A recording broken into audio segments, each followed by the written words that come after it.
¿Qué tal? ¿Cómo están? Bienvenidos. Esto es solo una vuelta más.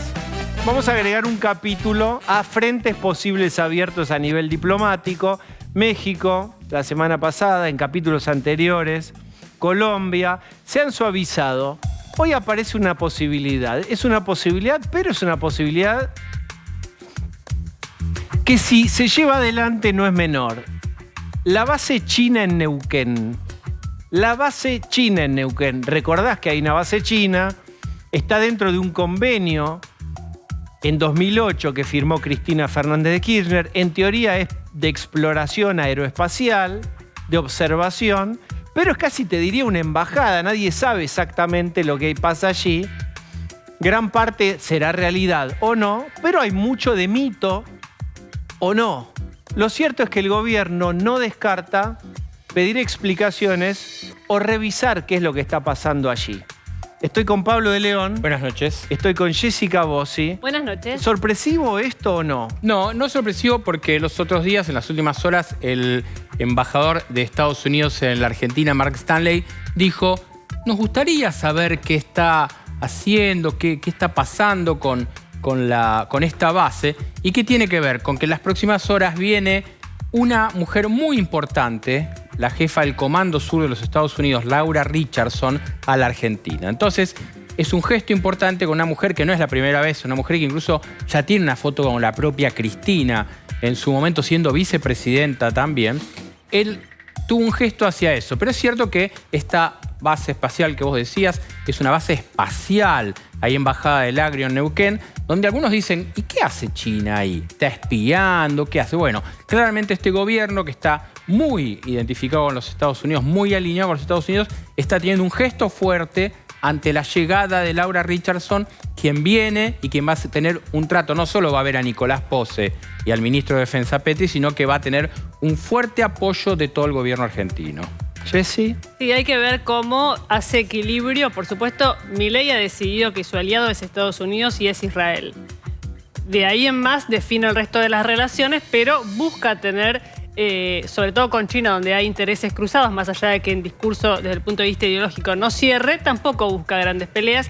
En este caso fue más una reacción que ha tenido ante el pedido de Estados Unidos, es decir, esta idea de eventualmente inspeccionar la estación espacial quizás no estaba sobre la mesa si no existía previamente el comentario del embajador en Estados Unidos, que claramente ve que puede pedir un poco más y lo está haciendo porque básicamente en todas las conversaciones de Estados Unidos y más en América Latina, en su lista de interés, punto 1 está China. ¿A qué nos referimos? Mark Stanley dijo esto en una entrevista con La Nación. Me sorprende que Argentina permita que las Fuerzas Armadas chinas operen en Neuquén, en secreto, haciendo quién sabe qué. Tengo entendido que se trata de soldados del ejército chino que operan este telescopio espacial. No sé lo que hacen. Creo que los argentinos tampoco lo saben y deberían entender por qué los chinos están desplegados. Está claro que a partir de algunas declaraciones de Milei siendo candidato y después asumido presidente, la canciller Mondino tuvo que tener acercamiento. Recordemos el tema Taiwán, que es un tema que no es nada más que la Argentina. En estas últimas horas se dice que hablaron el presidente Biden con el presidente chino del propio tema Taiwán, bajando la tensión. Con lo cual es un tema de la geopolítica importante. Ahora, es cierto que hay una base espacial china y que hay muchas dudas. Pensar que va a ir a haber una inspección ahí suena como alocado, suena como fuerte para el tema de los chinos, pero es cierto que, vuelvo a decir, la llegada de esta generala de Estados Unidos, Laura Richardson, recibe un gesto fuerte del gobierno y un aviso de Mark Stanley de decir: ojo que este tema nosotros no nos olvidamos. Está Fabián Calle para charlar con nosotros, es analista internacional. Fabián, ¿cómo estás? ¿Cómo están? Saludos a todos. Bueno, Fabián, ¿qué hay ahí hasta lo que sabemos dentro de la base china en Neuquén? ¿Y cuán posible es entrar a revisar qué es lo que efectivamente se hace ahí? Bueno, es una instalación, obviamente, del aparato militar. La guerra hoy, la geopolítica y la guerra tienen 5 dimensiones. 3 tradicionales, aire, mar y tierra. Después se incorporó la informática. la espacial y ahora lo que llama el espacio profundo. Son 5 dimensiones. Y China está desplegando capacidades de control, de monitoreo, de uso dual para su programa civil, pero como todo en China, todo programa civil tiene un correlato militar. Digamos, la empresa más grande de teléfonos y famosa de China, su presidente es un coronel retirado, digamos, ¿no? Entonces no hay nada que haya una frontera clara entre lo civil y lo militar. Usualmente en las grandes potencias y mucho menos en China. Y esta antena es parte de lo que se llama el programa de espacio profundo, que es tener la capacidad de operar con 2 satélites, uno que fue lanzado hace unos años y otro que fue lanzado hace pocos días, de operar en la cara oculta de la Luna, atrás de la Luna, donde Estados Unidos todavía no tiene capacidades y Rusia tampoco. Digamos, China es el primer país que está operando satélites que tienen capacidad de monitorear toda la Luna, incluyendo el lado oscuro, y la Tierra. Obviamente es una capacidad que en la puja espacial económica por los recursos naturales que van a ser sacados de la Luna y más adelante de Marte, donde se va a hacer minería, ¿no? Además hay un componente militar, de guía de misiles balísticos, de satélites espías, hay toda una dimensión. Y este acuerdo nace como un acuerdo de Neuquén con China, ¿no? Imagínense la simetría de negociación, ¿no? La provincia de Neuquén, con todo cariño y respeto, una provincia poco poblada de la Argentina, como en realidad es poco poblada la Argentina, negociando con China. Pero pará, eso lo negoció la provincia. Nace como un acuerdo Neuquén-China y después el gobierno kirchnerista, el segundo gobierno de Cristina Fernández, le da un ropaje a nivel nacional y se transforma en un acuerdo estratégico y mete a la Argentina dentro de este organigrama chino. También. ¿Pero qué gana Argentina en ese convenio? Bueno, supuestamente hay un porcentaje de tiempo muy reducido durante el día donde científicos argentinos pueden operar, siempre bajo tutela y supervisión del ejército chino, obtener datos, aplicarlos a programas científicos argentinos. Y también es verdad que Estados Unidos, durante el gobierno de Obama, cuando se desarrolló esto, no golpeó la mesa, ni sus diplomáticos hablaron de manera tan clara y tan fuerte como viene haciendo el embajador Stanley. Estados Unidos lo hablaba en privado, lo daba a entender en algunos artículos, en algunos off the record, pero también en el caso de Estados Unidos hay quizás un delay o un retardo en marcar la peligrosidad o la utilidad contra Estados Unidos que tiene este sistema. La paradoja acá es que la izquierda argentina, el kirchnerismo, se pasó buscando bases militares americanas durante décadas, ¿no? Que estaban en Salta, que estaban en Jujuy, que estaban en Misiones, que estaban en Tierra del Fuego. Y la primera base militar extranjera en la Argentina en nuestros 212, 13, 14 años de independencia es China, no es de Estados Unidos. ¿Jessy? Sí, Fabián, ¿qué significa que el gobierno avance con una inspección? Es decir, puede que no pase nada, puede que eso vaya hacia querer tener un mayor control o hacia tratar de cancelar este convenio. Poco probable que se cancele el convenio, porque China hace siempre un combo entre lo económico y lo político. Cuando el gobierno de Macri quiso cancelar las 2 represas de Santa Cruz, donde hay un montón de cuestionamientos de su utilidad, costo-beneficio de todo tipo, la delegación argentina que viajó a China vino con el mensaje que era todo o nada, digamos, ¿no? La soja, el cerdo, los pollos, la represa, la antena satelital.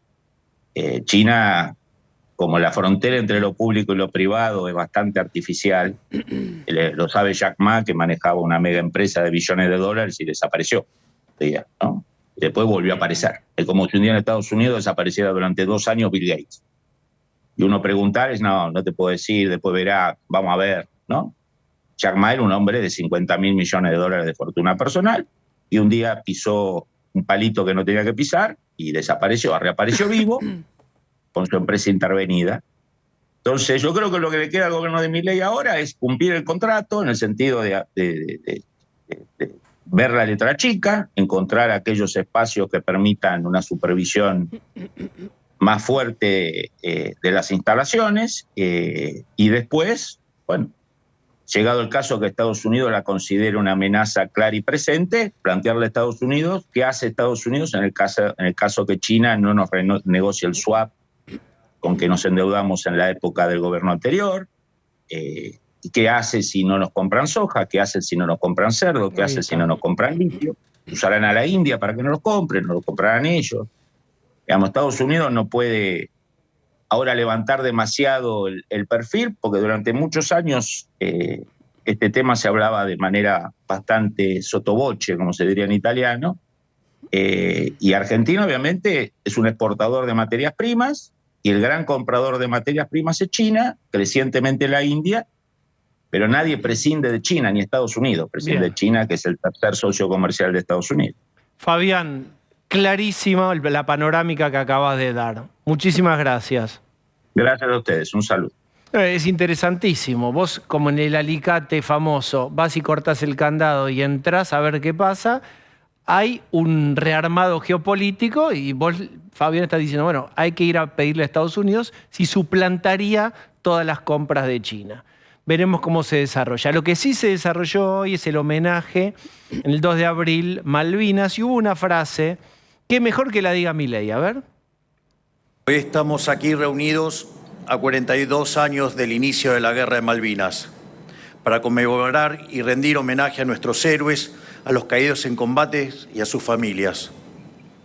El mejor homenaje a los que dieron la vida por nuestro país es defender el reclamo inclaudicable por la soberanía argentina sobre las Malvinas, Georgias del Sur, Sandwich del Sur y los espacios marítimos circundantes. Pero un reclamo real y sincero, no meras palabras en foros internacionales con nulo impacto en la realidad y que solo le sirven al político de turno para impostar un falso amor por el país.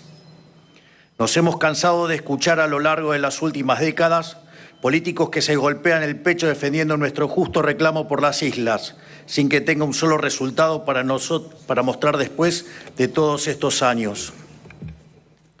Para que los reclamos soberanos sean escuchados y respetados.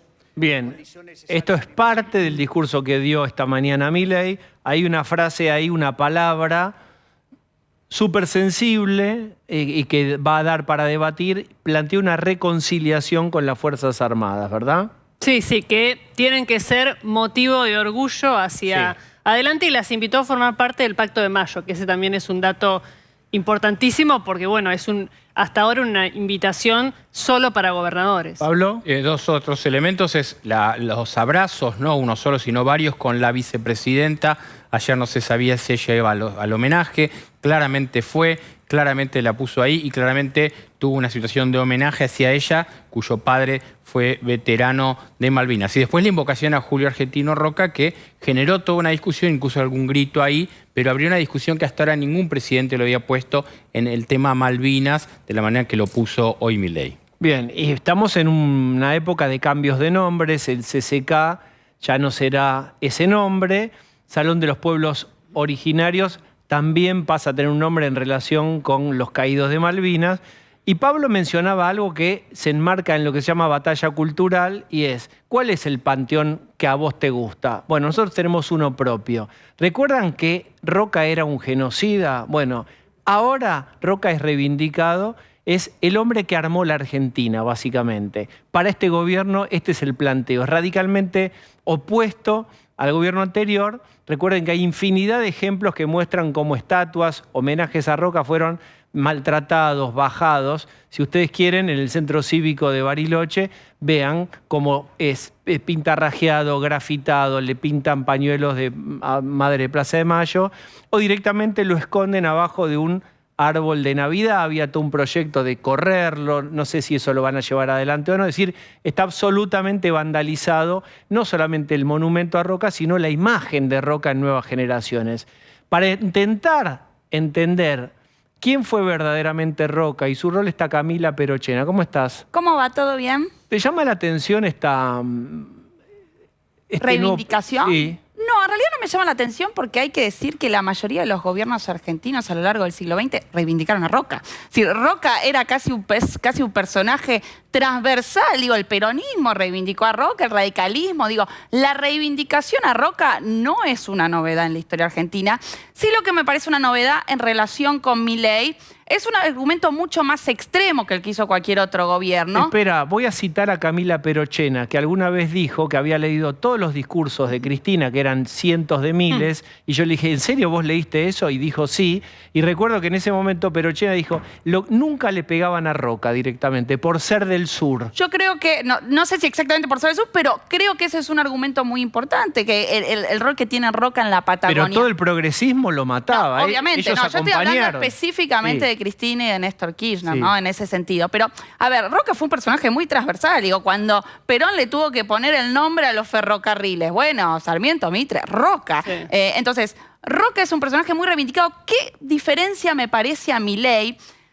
Bueno, que no es tan original, pero que sí es desde el discurso oficial un punto importante, es decir, que en 1916 empieza la decadencia argentina. Entonces no solo está reivindicando a Roca y a las presidentes liberales de la segunda mitad del siglo XIX, y esa es su batalla cultural, sino que está diciendo en 1916, cuando asume Irigoyen, cuando se inicia lo que podríamos decir la democracia de masas en Argentina, empieza la decadencia, ¿no? Entonces ahí hay yo diría, Milei tiene algo en común con Cristina en ese sentido. Milei viene a dar una batalla cultural. Es igual que Cristina, un guerrero memorial. Cristina quería escribir una nueva historia oficial. Milei también quiere escribir una nueva historia oficial. Está muy preocupado por eso. Hace un uso intenso del pasado. Vimos varios discursos de Milei donde Milei habla de historia y tiene otra cosa en común con Cristina. Es también un uso polarizador del pasado. Busca dividir en ese uso del pasado. Cuando dice, en 1916 empieza la decadencia argentina, le está pegando al radicalismo, le está pegando al peronismo, le está pegando a todos. Se le está generando una grieta, de la misma manera que Cristina hacía un uso polarizador, ¿no? Entonces, yo diría que, por un lado, es muy importante la reivindicación de Roca y la mayoría de los presidentes liberales de la segunda mitad del siglo XIX, pero también esa fecha de corte, ¿no? El 1916 como... Ahora, ¿por qué lo mete en el tema Malvinas? Más allá de toda la reivindicación, vos explicás bien qué tiene que ver Roca con Malvinas. Bueno, eso a mí me pareció llamativo. A ver, Roca es un personaje muy, muy importante en la construcción del Estado Nacional y del Ejército. Digo, recordemos que Roca hizo algo que fue federalizar la provincia de la ciudad de Buenos Aires. La ciudad de Buenos Aires no era la capital federal. Y enfrentó, dirigiendo al Ejército Nacional, con la Guardia Nacional de la provincia de Buenos Aires, que sería como el ejército que tenía la provincia de Buenos Aires. Entonces, ahí el rol de Roca como fundador de la nación y como líder de ese ejército, bueno, es central. Entonces, en esa reivindicación de las Fuerzas Armadas, bueno, la figura de Roca tiene un lugar. Ahora, me llamó la atención cómo Roca se comió la conmemoración del 2 de abril. Digo, hubo muy poco sobre la guerra de Malvinas y sobre la memoria de Malvinas. Se dijo algo, pero en realidad el acento estuvo puesto en la segunda. Para Eso mí la después clave se lo en llevó punto de Karina conexión Milei. es reconciliación. Vienen siendo castigados en la memoria colectiva los últimos años los militares. También le cabe esa categoría, la de la reivindicación a Roca. Me parece que ahí está el puente. Sí, sí, totalmente. Uno tendría que preguntarse, bueno, ¿cuán original o cuán novedoso es lo de la reconciliación? Bueno, si cualquiera se pone a escuchar discursos de Menem en la década de 90, en el contexto de los indultos, bueno, y no solo en el contexto de los indultos, cualquier uso del pasado que hacía el menemismo iba en dirección de la reconciliación o de la idea que había que reconciliar. Pero una diferencia central. Con el menemismo, cuando Menem decía hay que reconciliar, después llevaba al olvido. Es decir, Menem decía reconciliamos pero olvidamos, no vamos a traer el pasado permanentemente. Tabula Bueno, rasa. también indultó a la guerrilla. Bueno, totalmente. Bueno. Me parece que Milei hay algo distinto. Está diciendo reconciliación, pero Milei está trayendo el pasado permanentemente. Eso es un poco más difícil, la reconciliación, me parece, que él plantea en algún punto. Sí, a mí Sí. me llama mucho la atención. Hoy lo hablamos, la palabra soberanía que no está en su discurso.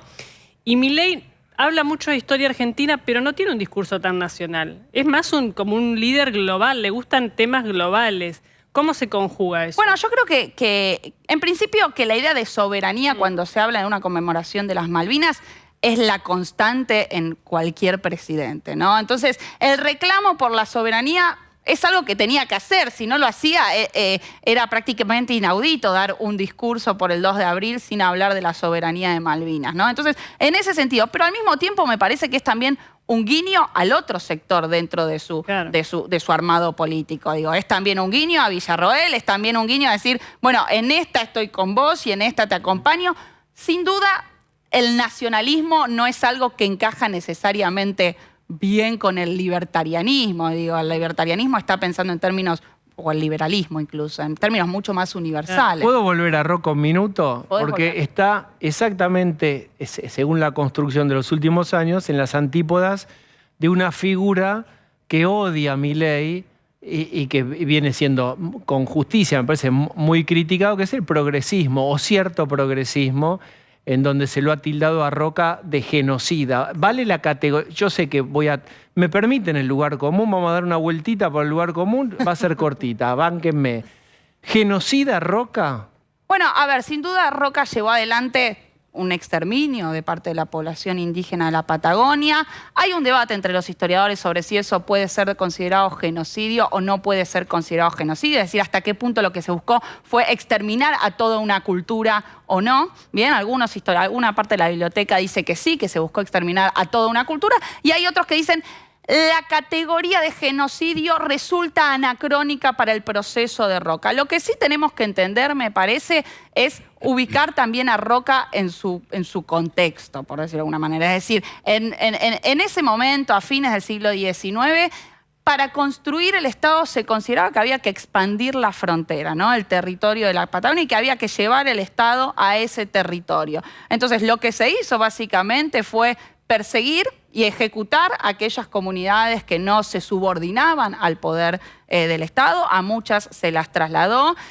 Y todo esto entraba en una lógica o en un marco en el cual, un marco que fue muy importante en el siglo XIX, que era la idea de civilización y barbarie, ¿no? De que había territorios de la Argentina que eran considerados bárbaros, que no es un marco muy diferente a lo que plantea Milei cuando dice, bueno, antes acá lo que había antes de 1853 era la barbarie, ¿no? Digo, en la imagen que arma Milei. Entonces, yo diría, hubo un exterminio de la población indígena, pero también hay que entender el otro lado de Rocca, o el lado que ha sido reivindicado a lo largo del siglo XX, que es el de consolidar el Estado, el de instalar a la Argentina en el mercado mundial, y eso es una de las cosas en las que piensa Milei, con el desarrollo de un modelo agroexportador, expandir los ferrocarriles a todo el territorio para que se pudiera crear un mercado interno y se pudieran exportar materias primas.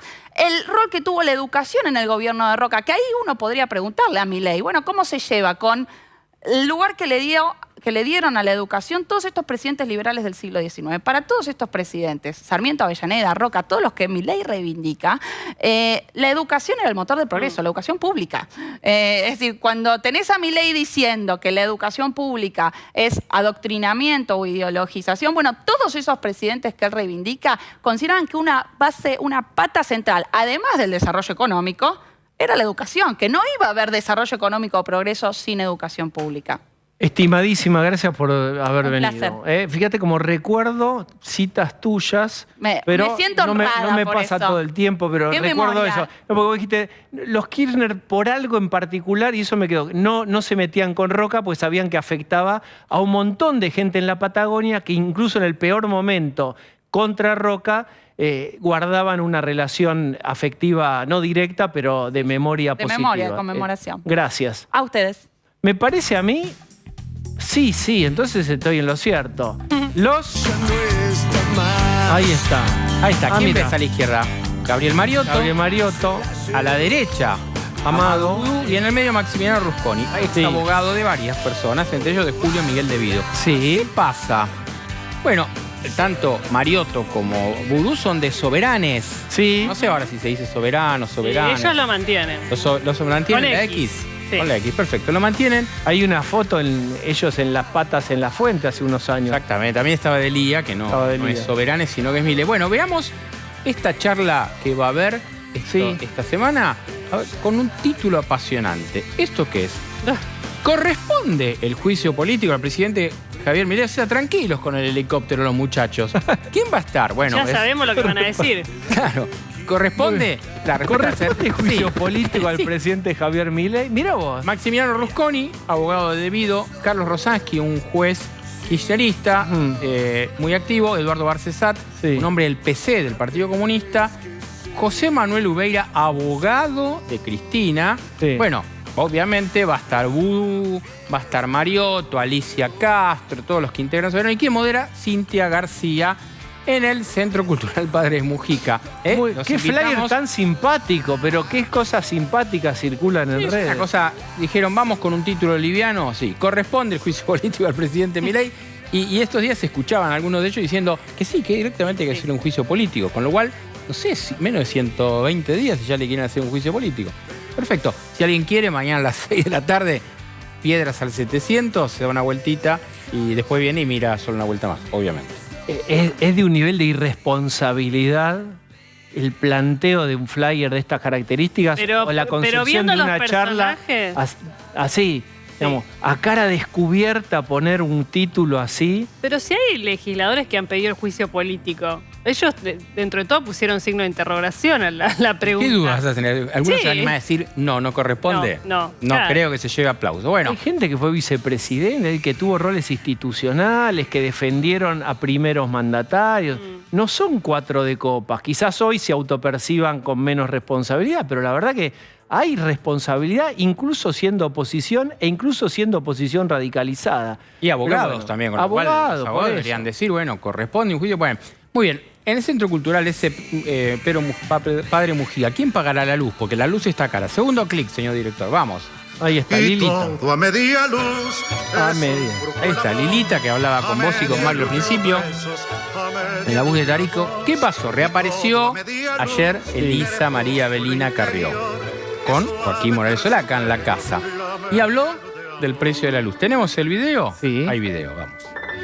Cobrabas 583.146,66 ¿Y ahora? y el nuevo 741.845,92. Claro, si esto es ser casta, yo creo que y digo 42 años de servicio, titular de cátedra, juez de cámara en la provincia, autónomo, No, diputada. 20 años de diputada nacional. Este es el sueldo y no llega, estoy en la línea de pobreza. Eso es jubilación, ¿no? Esto es jubilación. O sea que yo tengo 3 trabajos más y voy a empezar 5, el estudio, el que sé yo, ¿por qué? Yo no puedo pagar la luz. La última boleta de luz me llegó, ya marcaron el aumento 190.000 pesos. Díganme. Hizo así, 190.000 pesos. Yo llego a hacer, me llega a venir una boleta así, me tiro así para atrás. Pobre Lilita. ¿No hay una idea de suavizar la del gas? Porque el gobierno está tomando conciencia que tiene Me impacto parece que mañana fuerte. sale la tarifa del gas. Sí. Mañana se comunica el aumento de la tarifa del gas. No había Querían un par hacerlo que más estaban escalonado Sí. para que no pegue todo junto y no diera un salto el número de Y inflación. Pero- si sí, y sí, se pero insiste mañana- con reponer ganancias para la cuarta Sí. categoría y amenazan con el retroactivo. Yo no cargaría tanto de fardos el carro porque se le pueden salir las ruedas, permítanme. Bueno. ¿No? Sí, yo creo que mañana vamos a tener novedades del tema de la tarifa del gas. Bien. No sé, tal vez sea escalonado como dice Jessy, pero viene el sácate. Bueno, y vamos a Bien. cerrar con un tercer clic, casi un homenaje, tiene que ver con el día de hoy. Tercer clic, vamos. Veo en los parques muchachos. El Ringo. ¿Y quién canta? Subí. ¿Se acuerdan? Porque ya la primavera la extraño, porque ya viene el frío. No te sacamos el banquito nosotros, Ringo. ¿Se acuerdan la frase histórica? Bueno, hoy día de Malvinas se recordaba Sí. a Ringo mucho en Twitter, en las redes, porque por esta foto que vamos a ver en uno de los tantos tweets de Pablo Viñone, las Malvinas son argentinas y vemos la foto. Buenísima Malvinas, la foto. espectacular esta foto de Ringo que reivindicaba claramente las Malvinas. ¿Cómo lo hace? ¿En qué año será la foto, no? No, me mataste. Yo lo vi en Bueno, Pablo Viñone, el que lo tuitea, un seguidor del boxeo y del automovilismo, él tal vez se acuerda, pero el hombre de Huracán siempre recordaba a las Malvinas, así que me parecía que en un clic político venía Fotón. bien recordar esta foto que hoy fue tendencia muy linda en las redes. Muy bien, vamos a hacer una pausa. Tenemos un montón más. Está el dato de Jessica y después vamos a hablar con Fernando Pollack. ¿De qué? Según él, del mejor proyecto de su vida. Háganme caso, quédense. Pausa.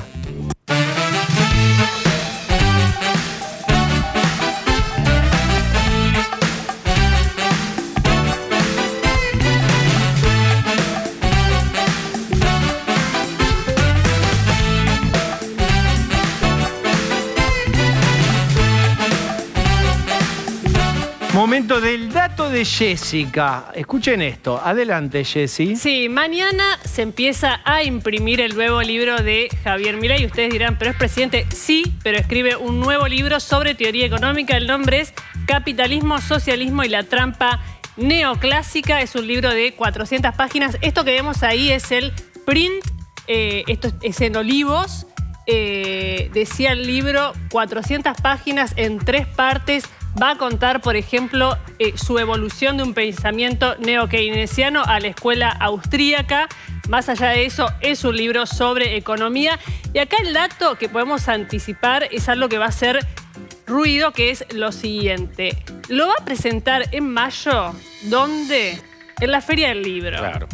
¿Y por qué digo que esto va a generar mucha expectativa? El año pasado fue muchísima gente, se desbordó, pero había toda una polémica por lo que juzgaban desde sectores de la industria del libro, el poco apoyo que había del gobierno a la feria particularmente.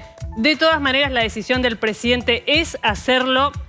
Ahí la fecha, me dicen, es a principios del mes de mayo y hay mucha expectativa por lo que allí se pueda generar. El Jessy, libro, sí. vamos a recordar que cuando en uno de los años de Macri fue a abrir la feria Pablo Abeluto, que era ministro de Cultura, en una especie de performance y de toma de posición, le dieron la espalda en ese momento al ministro de Cultura mientras hablaba. Sí. Una cosa que no habían hecho, por lo menos en los larguísimos últimos años de la democracia, nunca. Pero yo recuerdo una visita de Javier Milei, que dio una charla con un libro con Viviana Canosa, me acuerdo, que era, la verdad, un furor en la feria. Es más, yo estaba haciendo un programa de radio ahí y dije, che, ¿por qué no pasa y saluda por el programa de radio? No, porque el nivel de seguridad que ya tenía siendo apenas candidato era tremendo. No me quiero imaginar, a partir de lo que cuenta Jessica, lo que va a hacer en su entrada como presidente. En el gobierno creen que va a explotar la Feria del Libro directamente, que va a ir muchísima gente, y cómo los políticos eligen también comunicar a través de los libros. Quien presentó allí su libro fue Cristina Kirchner, bastantes años atrás, que fue el inicio de la candidatura con Alberto Fernández ahí en la Feria del Libro. Muy bien. Gracias, Jessy. Estoy con Fernando Pollack. ¿Qué hace, Diego? ¿Cómo estás? Venís a hablar, no como infectólogo de tan reconocida carrera, Pfizer, Hospital Militar. ¿Es tu antigua vida ya eso? En gran medida sí. Sigo involucrado en cosas, pero no en investigación. ¿Vamos a hablar del proyecto más importante de tu vida, de tu carrera? Bueno, yo te conté que iba a hacerlo hace unos años acá, ¿no? Lo dijiste acá en este programa. Sí. ¿Qué es A la Mesa? A la Mesa es un proyecto de vida para chicos con dificultades neurocognitivas. Es un proyecto de vida que lo que trata de hacer es apartar la idea de hablar de los chicos todo el tiempo. Estos chicos viven sobrehablados. Hablan las maestras, hablan las profesoras, habla el profesor de gimnasia, el tipo del transporte al colegio, habla la psicóloga, habla el psiquiatra. Es correr de lado todo esto y que de los chicos hablen los chicos viviendo la vida, es decir, trabajando con un sueldo digno, siendo esenciales en su trabajo en relación de dependencia y generando un producto competitivo exactamente igual que cualquier otro. Lo que estamos viendo son platos de A la Mesa. ¿Qué es A la Mesa? A la Mesa es un restaurante, pero es un restaurante en serio, donde los chicos hacen todas las tareas esenciales, donde cuando un chico con algún tipo de neurodivergencia falta al trabajo, no se dice, bueno, qué alivio que no vino, sino qué hacemos que no tenemos un personaje esencial del equipo. Somos 40 chicos trabajando. ¿40 chicos? 40 chicos. Ah, es impresionante. Es grande. Sí. ¿Y cómo es? ¿Qué notaríamos de parecido o de diferente a otro restaurante? Pues es un gran restaurante. Yo me dijeron que no hay mesa hasta junio más o menos. Septiembre. Ahora abrimos una enorme cantidad de lugares más porque estábamos hasta septiembre sin lugar, los fines de semana, muy poco espacio entre miércoles y viernes, porque es miércoles a domingo. Y ahora lo que hicimos es tratar de abrir más espacio para que la gente pueda venir. Mira, el asunto es el siguiente. El tema de tener un trastorno neurocognitivo es básicamente, además de tener algunas dificultades, ¿no?, que es lógico, hablar en otro idioma. Es hablar en otro idioma del idioma que hablan las personas que no lo tienen, que son los neurotípicos, digamos. Y esa brecha de entendimiento es muy complicada Porque el mundo ha sido escrito para los neurotípicos. Estamos teniendo esta conversación hoy que es el día de reflexión y no digo conmemoración, pero de visibilización del autismo. Es un día importante. Sí. Entonces, ¿cómo es esto de los lenguajes? Vos imaginate que nosotros dos estamos haciendo un asado. Sí. Y mientras estamos haciendo el asado, baja un avión de líneas aéreas chinas, se bajan acá, y baja un señor de la China y dice, ¿qué están haciendo? Estamos haciendo un asado. ¿Sabes qué, Diego? ¿Por qué no nos vamos a ver un partido de fútbol? Le dejamos los elementos a este señor que nos cuide el asado. El tipo no habla español, jamás vio un asado, no tiene la menor idea de lo que tiene que hacer, y nosotros decimos, este tipo no sabe hacer nada. Es un gil. ¿Cómo no resolvió el tema del asado? Bueno, él no tiene el lenguaje, no tiene las herramientas, no tiene el recorrido cultural para hacer lo que tiene que hacer. Estos chicos han vivido siendo desafiados a desarrollar sus tareas cuando va a hacer un trabajo, las pocas veces que tienen oportunidades laborales, en un mundo donde las instrucciones están escritas para otros. Y yo he vivido muchos años en el extranjero y leía y hablaba inglés, yo vivía en Estados Unidos, e igual me costaba leer un montón de códigos. Vos imaginate si tu idioma es completamente distinto. Si vos para ir de acá al Obelisco manejás derecho, pero un chico con un trastorno neurocognitivo necesita ir en zigzag y no le pavimentaste las calles. ¿Me das un ejemplo de el armado de un plato en la metáfora que usaste de zigzaguear hasta el obelisco? Bueno, por ejemplo, vamos a suponer que vos querés hacer un salmón al panko con papas estrelladas. Es uno de nuestros platos y es muy bueno el plato. Para hacer el salmón, nosotros lo que hicimos primero es ver qué color de plato, ahí está la milanesa de lomo, para hacer el salmón vimos qué color de plato era el que mejor pegaba, ahí está el salmón, con el salmón. Y es el azul Francia, o el azul, no sé, un azul. Todos los elementos, todos los frascos que contienen los ingredientes para hacer el salmón son de color azul y tienen exactamente la medida necesaria para una jornada de producción. De manera tal que en la mesa vos podés hacer el salmón sin saber leer, sin poder leer. No necesitas entender que estás haciendo un salmón, estás haciendo el plato azul y lo vas haciendo progresivamente, como te indican unos manteles, con los tarros estos, hasta completar la producción. Eso hace que el salmón, que está listo para ir a ser cocinado, primero viene cortado de manera tal que en la mesa no hay cuchillos, no hay filos. En la mesa tampoco hay balanzas, porque como los frascos tienen exactamente la concentración necesaria para cada uno de los ingredientes, no hay balanzas. ¿Qué significa que no hay balanzas? Que si yo tengo una chica con un problema motriz en las manos, o tengo a alguien que no tiene la última falange de los dedos y le costaría manipular algo de precisión, puede cocinar. Y después tampoco hay fuego. Entonces, cuando va a cocinar este plato, yo lo aprendí ahora quedando en el mundo gastronómico, hay unos centros de cocción computarizados que no tienen contacto con fuego. Entonces los chicos tienen una programación de qué van a cocinar, por ejemplo, dice salmón al panko, ¡ping!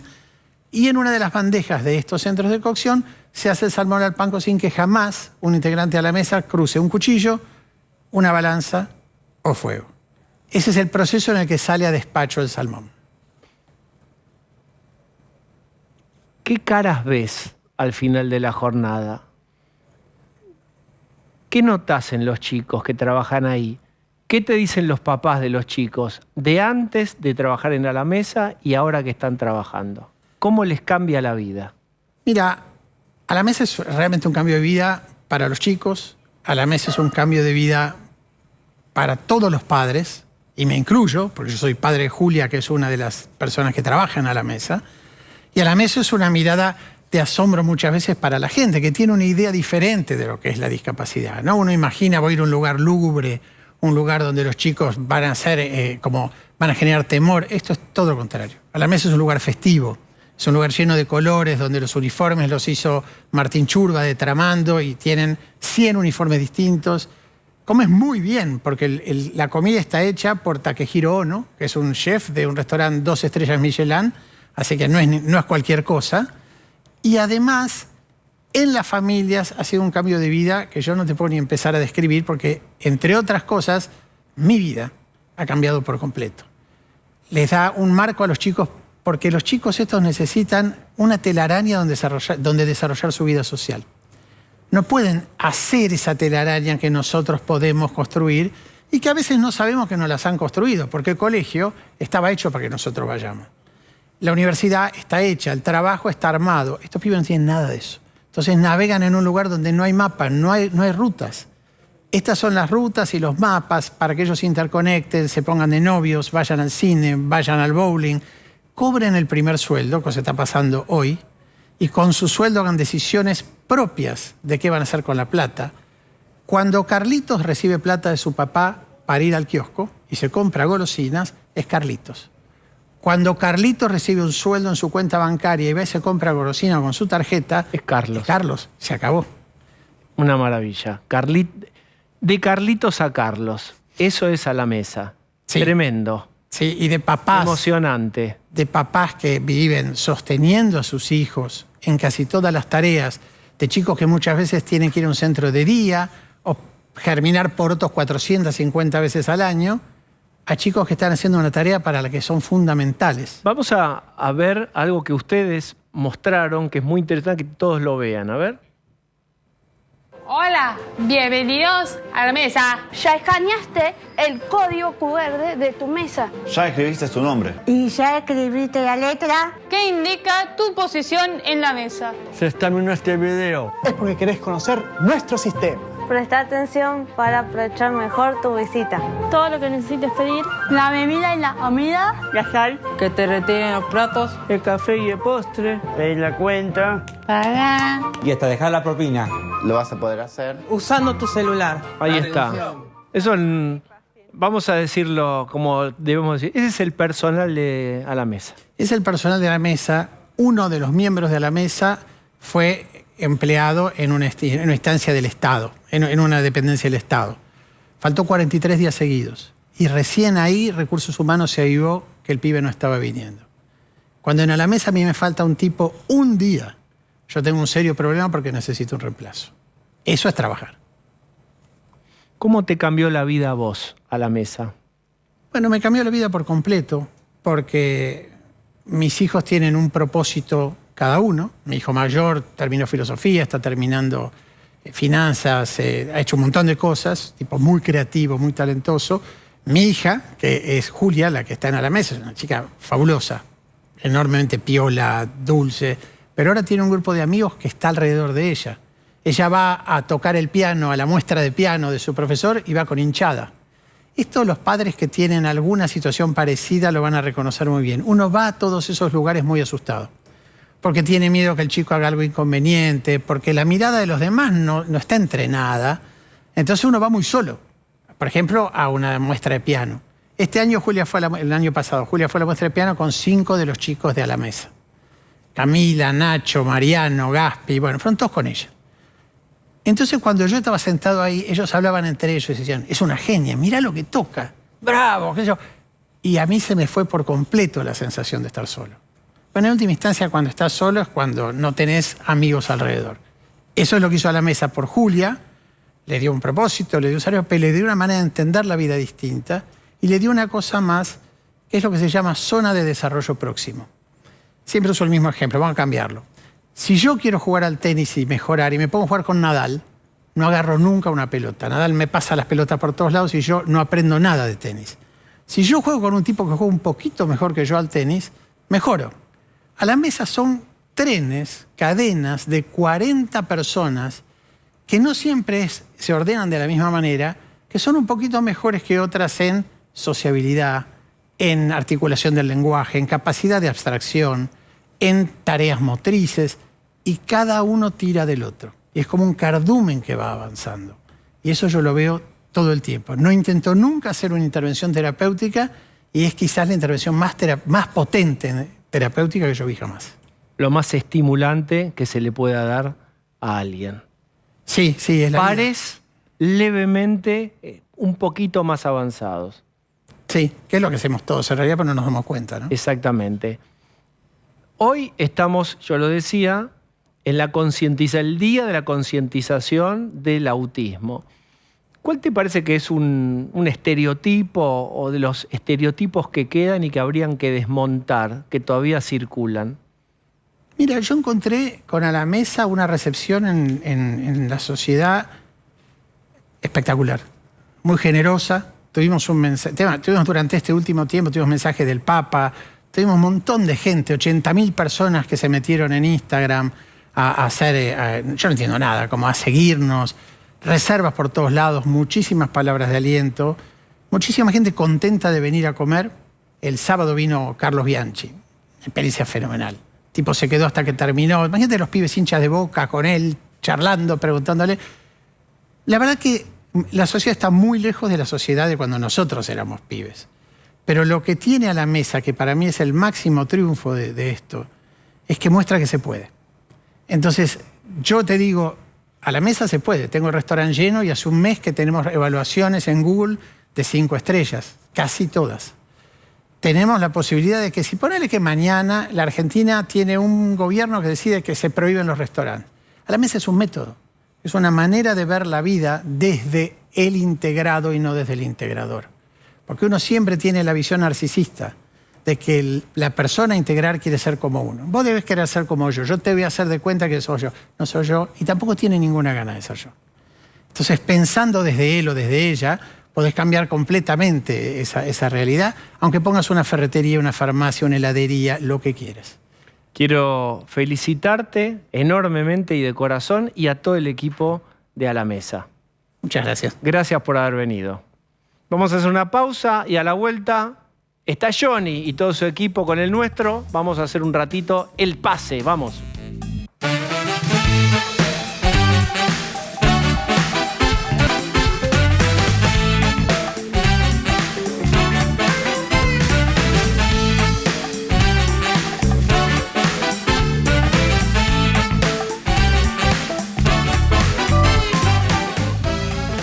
Cuando diga 3 vendrá Johnny Viale. Digo 3. 2 y... Ahí está. 3. ¿Cómo está, señor? ¿Qué haces, amigo querido? ¿Todo bien? Muy bien. Bueno, es un día, mis respetos primero para todos los veteranos y para todos los caídos, obviamente, en la guerra. Hubo cada saludo, Diego. Te puedo mostrar algunos saluditos. Por favor, a ver. Son increíbles. El Instituto contra la Discriminación de la Ciudad pone, por ejemplo, querides veteranes.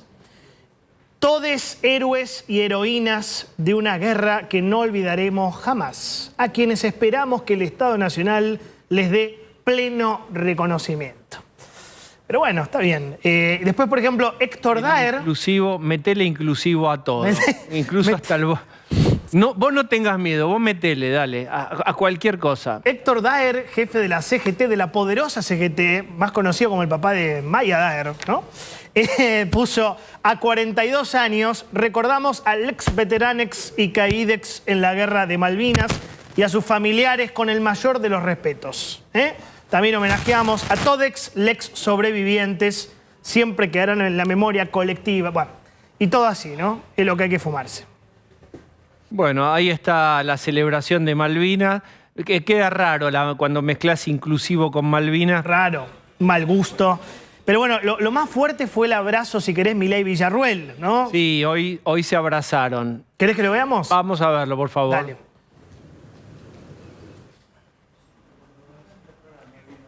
Bueno, ahí está, ¿no? Ese es el saludo que ahora vas a ver. Están haciendo el homenaje correspondiente y en un momento se dan este abrazo que estás viendo, ¿no?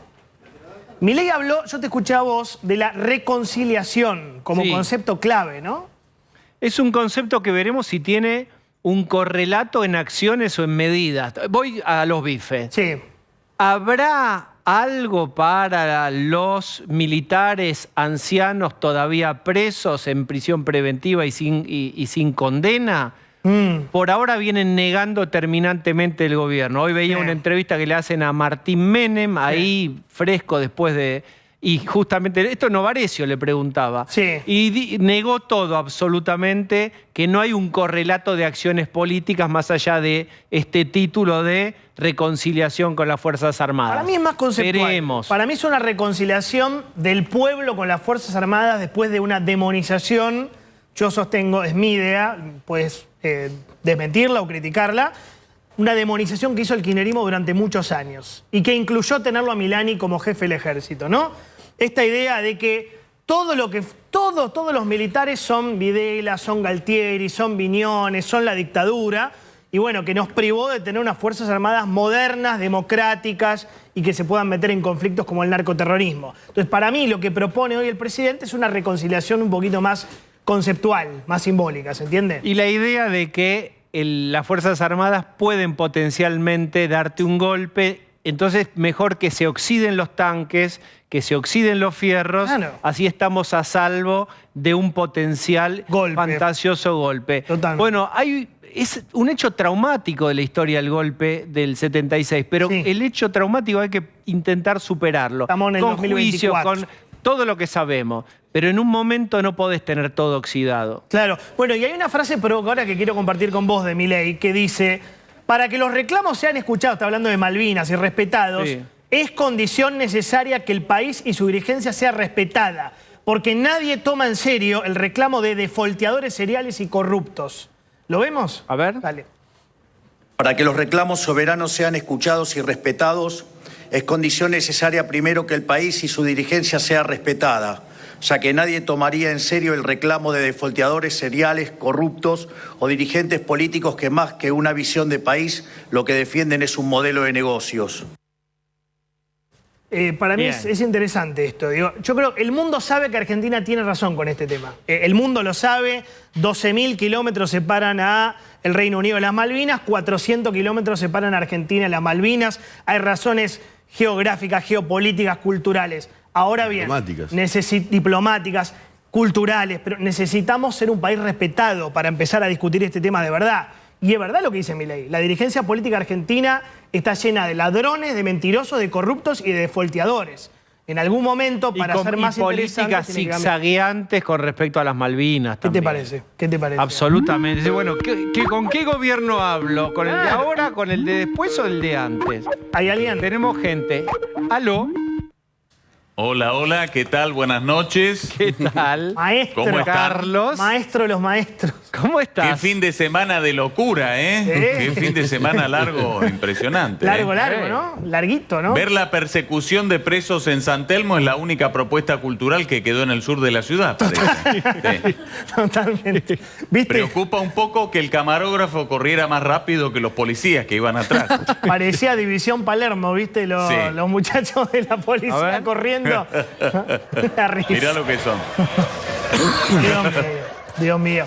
Hoy se echaron la culpa, Carlos, le cuento, en Radio Rivadavia, sé que usted conoce esa radio. Se echaron, gran nota de Lucas Morando, se echaron la culpa Patricia Bullrich y Jorge Macri mutuamente de esto. Bueno, justamente parece que los presos corrían más rápido que Waldo Wolf corriendo al búnker larretista en Las PASO. Hay que mandar los muchachos a Funcional, a algo, a alguna actividad. Viste que los pasás y hay un galpón y hay tipos dando la vuelta a manzana corriendo, haciendo el calentamiento para después hacer algo. ¿No, Carlos? Sí. Bueno, fin de semana picante, ¿eh? ¿Le puedo mostrar, Carlos, a Patricia Bullrich hoy en su radio, que usted conoce, Rivadavia? Si a la ciudad de Buenos Aires se le escapan los presos, es un problema de la ciudad, mirá. Ah, bueno. Es un tema que lo hemos discutido. El miércoles tuvimos una reunión. Ahora, si a la ciudad se le escapan los presos, es un problema de la ciudad. Si a la ciudad se le escapan los presos, es un problema de la ciudad. Perdón. Bueno, es un problema de la ciudad. Y le contestó Waldo Wolf, a mí no se me escapan los presos. Son presos del Servicio Federal. Mirá la respuesta. Partimos de una base que no es correcta. Nosotros no tenemos que tener presos. Se nos escapa algo que no tiene que estar. Si yo te digo a vos, se te escapó un búfalo de tu casa, me decís, pero yo no tengo que tener un búfalo. Claro, ¿qué hace un búfalo en mi libro? Está preparado. Y bueno, entonces, la verdad que a mí no se me escapan los presos. Yo tengo presos que son del Servicio Penitenciario Federal. Ahí hay una tensión, Johnny, muy grande, porque la ciudad dice, nosotros tenemos rebalsadas las comisarías y tenemos que llevarlos a otras cárceles y nos dicen que no hay lugar y nos postergan y nos tienen dando vueltas.